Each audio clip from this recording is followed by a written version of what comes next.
Halo akang-akang dan teteh-teteh, kumaha damang sadayana. Welcome back di si Neng. Di video kali ini Neng akan membahas alur cerita film yang berjudul Looks That Kill. Sebelum masuk ke ceritanya, jangan lupa ya dukung channel Neng dengan cara di subrek, like, komen, dan share. Yuk Cerita diawali dengan seorang pemuda bernama Max dengan wajah terbalut perban. Ia sedang berbicara dengan seorang psikolog. Psikolog mengatakan jika orang tua Max memberitahunya, Max terlahir dengan kondisi yang unik. Dengan terbata-bata, Max menjawab jika ia secara tidak sengaja membunuh orang. Max memperjelas ucapannya, jika seseorang melihat wajahnya, maka mereka akan langsung mati. Psikolog yang tidak percaya bertanya jika itu benar-benar terjadi padanya, bagaimana bisa orang tuanya sampai sekarang masih hidup.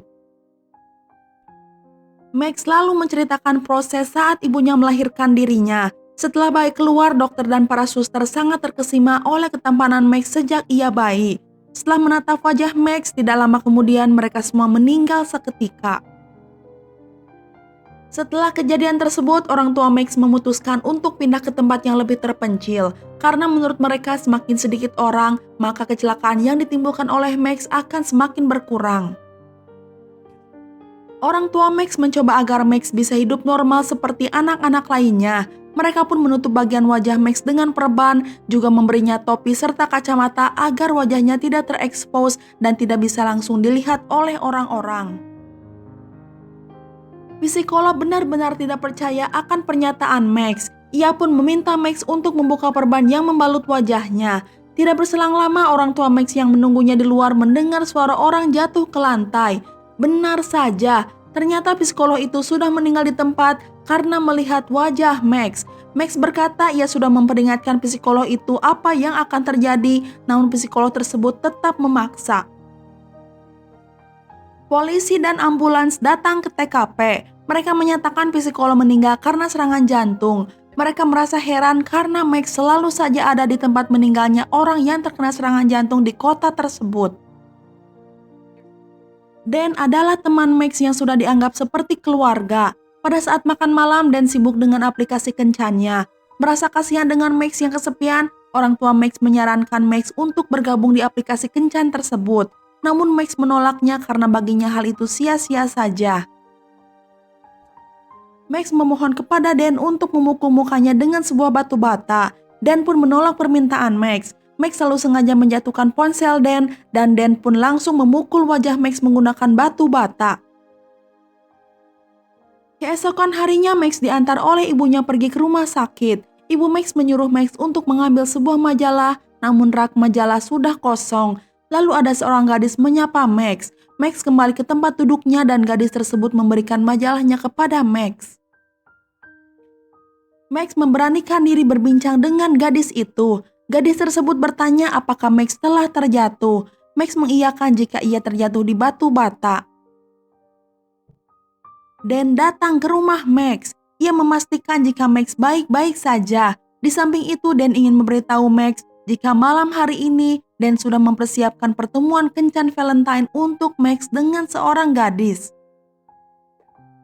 Mereka pun pergi ke sebuah restoran. Di sana Dan sengaja meninggalkan Max berduaan dengan seorang gadis bernama Erika. Max begitu canggung di depan Erika karena ini adalah kencan pertamanya bersama seorang gadis di hari Valentine.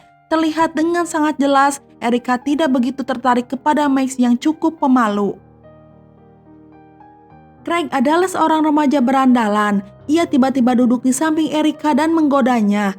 Craig mengatakan apakah Max adalah remaja yang membunuh orang dengan ketampanan wajahnya. Max berusaha keras untuk menyangkalnya. Lalu tidak sengaja Max menumpahkan minumannya di meja. Craig yang kasar langsung membuli Max hingga manajer restoran memaksa Craig untuk segera pergi dari sana. Wajah Max basah kuyup terkena minuman soda yang tumpah. Max merasa sangat dipermalukan, sementara Erika bersiap-siap untuk pergi. Max mengatakan apakah ia bisa mengajak Erika kencan di lain kesempatan. Dengan nada pelan Erika menolak untuk diajak Max kencan lagi. Ia pun meminta maaf, lalu meninggalkan Max sendirian di restoran. Hal tersebut membuat Max patah hati. Keesokan harinya, Max yang sudah putus asa mencoba untuk bunuh diri. Tiba-tiba gadis yang pernah bertemu dengannya di rumah sakit mendekatinya dan memperkenalkan dirinya. Ia bernama Alex. Max curhat kepada Alex tentang hal-hal buruk terjadi yang disebabkan oleh dirinya. Max meyakini hal tersebut akan berhenti jika ia mati. Anehnya Alex tidak menahan Max untuk tidak bunuh diri, ia malah menganjurkan Max untuk melompat dari jembatan yang lebih tinggi. Alex yakin jika Max tidak akan melompat, lalu bis yang akan Alex tumpangi pun tiba. Alex menawarkan Max untuk menghabiskan waktu beberapa jam bersamanya. Alex mengajak Max pergi ke panti jompo. Alex ingin mengajarkan Max betapa berharganya arti kehidupan. Max diperkenalkan dengan Esther juga Rosemary yang tinggal di sana. Mereka pun berbincang akrab sambil menikmati teh hangat dan cemilan. Terlihat dengan jelas Max merasa begitu terhibur dengan pertemuan singkat tersebut. Lalu Alex mengantar Max hingga ke depan rumah. Ia ingin memastikan agar Max tidak kembali ke jembatan tersebut untuk aksi bunuh diri.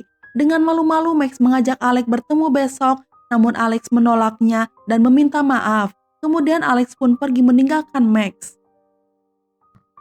Dengan gembira Max menceritakan kejadian tersebut kepada teman baiknya Dan menyarankan membuat rencana agar Max bisa kembali bertemu dengan Alex.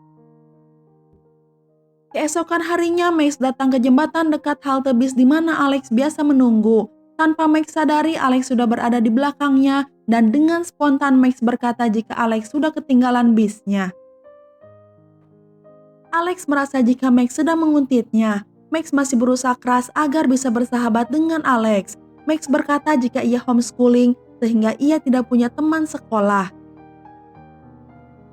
Max masih mencari celah agar bisa bersama Alex. Max pun mengajak Alex untuk menghabiskan beberapa jam bersamanya karena ia tahu Alex sedang bolos sekolah. Dan tanpa diduga Alex menyetujuinya. Hal itu membuat Max begitu senang. Alex membeli banyak permen jeli kesukaannya. Lalu mereka berdua berendam di bathtub yang dipenuhi oleh permen jeli.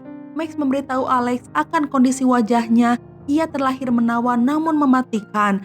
Siapapun yang melihat wajah Max maka orang tersebut akan mati seketika. Alex terlihat santai mendengar hal itu karena ternyata ia sudah mengetahui berita tersebut dan nama Max cukup populer di rumah sakit. Max pun penasaran apa yang dilakukan Alex di rumah sakit. Alex menjawab jika ia mengidap penyakit langka yaitu kardiovaskuler. Alex menjelaskan ia alergi terhadap endorfin yaitu rasa senang yang berlebihan dan menyebabkan peradangan sehingga jantungnya berkembang. Lalu Alex memperlihatkan mesin yang terpasang di tubuhnya untuk memonitor keadaan jantungnya. Mengetahui hal itu, Max pun merasa begitu sedih. Di hari berikutnya mereka berdua pergi ke bioskop. Di sana mereka berlomba meminum alkohol sambil menonton film. Selesai menonton mereka pulang ke rumah Max. Dan Max ternyata baru pertama kali meminum alkohol yang membuat dirinya sedikit tidak nyaman. Terbawa oleh suasana, Alex perlahan-lahan mendekati Max. Ia mencoba membuka kacamata Max, namun Max menahan tangan Alex. Hingga akhirnya Max melepaskan tangan Alex dan Alex mengambil kacamata Max. Dan untuk pertama kalinya, Alex melihat mata Max yang menawan dan membuatnya begitu terpesona. Terdengar suara pintu depan rumah terbuka. Orang tua Max sudah pulang. Max dan Alex yang panik segera kembali ke posisi seolah-olah tidak terjadi apa-apa. Orang tua Max sangat terkejut melihat Max sedang berduaan dengan seorang gadis di kamarnya. Ibu Max begitu senang sehingga ia memeluk Alex dengan erat. Lalu ibu Max memperkenalkan Yushen. Dia adalah salah satu siswi dari program pertukaran pelajar dan akan tinggal bersama mereka. Keesokan harinya Alex dan Max kembali mengunjungi Esther dan Rosemary di panti jompo. Hari ini adalah ulang tahun Rosemary. Dengan sabar Rosemary duduk sendirian, dia sedang menunggu anaknya untuk mengajaknya membeli pie kesukaannya di hari ulang tahunnya. Meskipun pada kenyataannya anak Rosemary tidak pernah datang di hari ulang tahunnya sekalipun. Di malam hari saat makan malam, Yushen mengorder makanannya sendiri. Ibu Max berkata Yushen berasal dari keluarga yang sangat kaya raya sehingga ia masih menyesuaikan diri. Ibu Max meminta Max untuk membawa Yushen berjalan-jalan besok dan menjadi teman baiknya. Max sedikit keberatan karena besok ia, Alex, dan Dan berencana akan pergi berkemah. Lalu Ibu Max meminta Max untuk mengajak Yushen ikut bersama mereka. Keesokan harinya mereka pergi berkemah. Yushen dan teman dekat Dan bernama Tiffany ikut bersama mereka. Tangan Alex terluka dan mengeluarkan sedikit darah, dan dengan perhatian tulus Max mengobati luka Alex serta membalutnya menggunakan sedikit perban wajahnya. Hal itu membuat Alex merasa bahagia hingga jantungnya berdegup dengan kencang. Di malam hari Max membuka perban di wajahnya lalu menutup mata Alex menggunakan perban tersebut. Alex meraba muka Max dan Alex mencium Max dengan cepat karena ia tahu jika ia terlalu senang jantungnya akan bermasalah. Keesokan harinya Alex menelpon Max. Ia berkata jika ia tidak bisa bertemu dengannya hari ini karena ibunya sedang bersih-bersih rumah dan ia dilarang untuk keluar. Sebenarnya Alex sedang berbohong. Faktanya ia sedang berada di rumah sakit dan ia harus segera melapor ke UGD karena jantungnya berkembang. Di rumah, Ibu Max meminta Dan dan Max untuk mengeluarkan pohon Natal dari gudang. Yushen lalu melemparkan batang rokok yang masih menyala dengan sembarangan hingga membuat pohon Natal terbakar. Dan mencoba menjauhkan pohon tersebut agar tidak membakar benda lain, namun tangannya terbakar dan ia harus pergi ke rumah sakit untuk mengobati lukanya, ditemani oleh Max. Tidak sengaja Max bertemu Alex di lorong rumah sakit. Alex berkata kepada ibunya jika mereka adalah relawan di panti jompo. Ibunya terlihat begitu khawatir jika Alex menghabiskan terlalu banyak waktu dengan mereka. Max merasa dibohongi oleh Alex. Ia tidak mampu berkata-kata dan tidak tahu apa yang sebenarnya terjadi. Di hari berikutnya, Alex dan Max mendatangi panti jompo. Mereka membawa pai untuk Rosemary. Ternyata Rosemary sedang terbaring lemah di kasurnya dan tidak sadarkan diri. Alex yang terbawa perasaan sedih membuat jantungnya berpacu kencang dan menyebabkan hidungnya mimisan. Alex tidak tega melihat keadaan Rosemary yang sekarat dan menderita. Alex meminta bantuan Max untuk mengakhiri penderitaan Rosemary dengan memperlihatkan wajah tampannya. Dengan berat hati, Max kembali menemui Rosemary. Ia menggenggam tangannya dan Rosemary pun tersadar. Sambil menahan tangis, Max membuka perban di wajahnya, lalu Rosemary tersenyum lebar serta terlihat begitu bahagia dan ia pun meninggal dengan damai. Sudah beberapa hari Alex tidak membalas pesan dari Max. Hal itu membuat Max sangat sedih. Max pun menceritakan hal tersebut kepada Dan. Lalu Dan mengajak Max untuk pergi ke Spring Fling di sekolahnya serta ingin Alex datang untuk berpasangan dengan Max. Dan lalu mengambil paksa ponsel Max dan mengajak Alex pergi ke acara Spring Fling. Namun sayangnya Alex tidak membalas pesannya. Max memutuskan untuk pergi ke rumah Alex. Alex menceritakan jika jantungnya berkembang sehingga membahayakan dirinya. Max kecewa karena Alex tidak memberitahunya dan ia merasa ialah penyebab kondisi buruk Alex.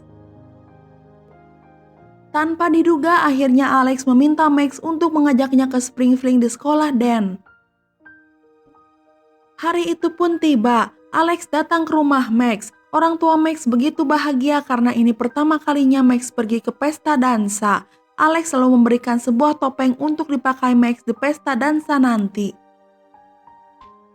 Mereka pun begitu menikmati pesta tersebut. Lalu Alex dan Max berdansa dengan mesra. Karena terlalu senang, Alex merasa ingin muntah dan hidungnya kembali mimisan.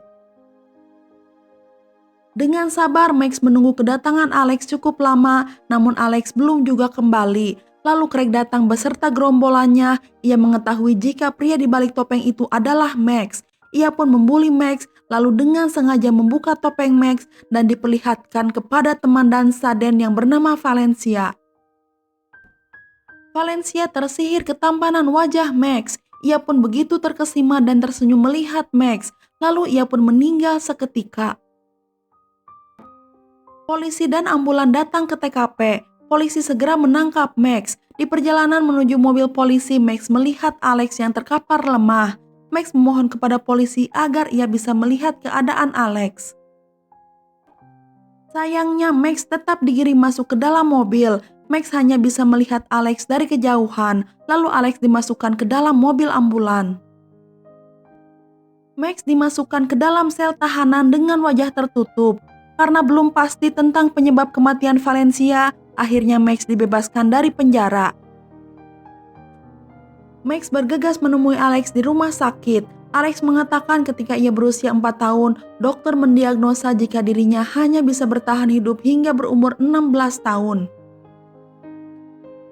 Sekarang umurnya sudah 17 tahun. Alex menyadari jika ia tidak mempunyai banyak waktu dalam hidupnya. Ia pun meminta Max untuk membuka perban di wajahnya agar mengakhiri semuanya. Namun Max menjadi marah karena baginya tidaklah mudah melihat seseorang meninggal di hadapannya yang disebabkan karena wajahnya. Max dengan keras menolak permintaan Alex, lalu ia pun segera meninggalkan Alex. Max pulang ke rumah dengan keadaan yang begitu kecewa. Ia lalu mengambil batu bata dan mulai memukuli wajahnya. Untungnya orang tua Max datang dan segera menghentikan Max. Sementara Alex berusaha menghubungi Max, namun Max tidak mau mengangkat telepon dari Alex dan memberitahu jika Alex mencoba untuk menghubunginya dan berkata Alex sedang sakit keras, namun Max terus menghindar dari Alex dan hal tersebut hanya akan membuat Max kehilangan kesempatannya untuk mengucapkan selamat tinggal kepada Alex. Di rumah sakit keadaan Alex semakin memburuk. Akhirnya Max datang menemui Alex. Max meminta maaf dan menyesal dengan apa yang telah ia lakukan kepada Alex, lalu ia pun berbaring di sebelah Alex. Dengan sekuat tenaga Alex menahan rasa sakitnya. Alex kembali mengungkapkan keinginannya jika ia hanya ingin penderitaannya segera berakhir. Lalu Max meminta Alex untuk memejamkan kedua matanya. Perlahan Max membuka perban yang membungkus wajah tampannya. Kemudian ia pun kembali berbaring di dekat Alex. Sambil memejamkan matanya, Alex mencium Max. Ia lalu membuka matanya dan melihat Max untuk pertama kalinya. Anehnya hal tersebut tidak berdampak apa-apa kepada Alex dan ia masih bertahan hidup. Namun karena terlalu senang, jantung Alex berdegup dengan kencang. Max yang panik segera berteriak dan memanggil dokter. Untungnya nyawa Alex masih bisa terselamatkan. Di saat Max tertidur pulas, Alex pun siuman. Ia mulai berhalusinasi dan melihat kembali kenangan-kenangan indah bersama Max. Ketika Max terbangun dari tidurnya, ia tidak melihat Alex di kasurnya. Max yang kebingungan lalu mencari keberadaan Alex. Betapa hancurnya hati Max. Ternyata Alex sudah terbaring tak bernyawa di dalam peti mati. Alex kembali menemui psikolog. Sementara di persidangan, Max dan Craig dibebaskan dari segala tuduhan tentang kematian Valencia yang dinyatakan kematiannya terkena serangan jantung. Setelah persidangan selesai, pemberitaan dari kasus itu menjadi berita nasional yang sangat viral. Banyak orang yang tidak percaya ada seorang remaja memiliki wajah yang sangat tampan namun mematikan orang yang melihatnya. Meskipun begitu, juga ada beberapa orang yang meminta Max untuk menolongnya agar mereka meninggal secara tenang dan mengakhiri penderitaannya. Max masih sering mengunjungi Esther di panti jompo. Max sekarang menyadari jika wajahnya adalah sebuah anugerah yang bisa ia gunakan untuk membantu orang yang menderita karena sakit keras supaya bisa meninggal dengan damai. Hal terakhir yang Alex ajarkan kepada Max adalah tidak menganggap wajahnya menjadi bagian yang paling menarik. Namun cinta tanpa syaratlah yang membuat kekebalan untuk bisa tetap bersama Max. Itu terbukti dengan orang tua Max serta Dan yang tidak meninggal saat melihat wajah Max. Karena mereka memiliki cinta yang tulus dari lubuk hatinya, bukan karena ketampanan yang dimiliki oleh Max.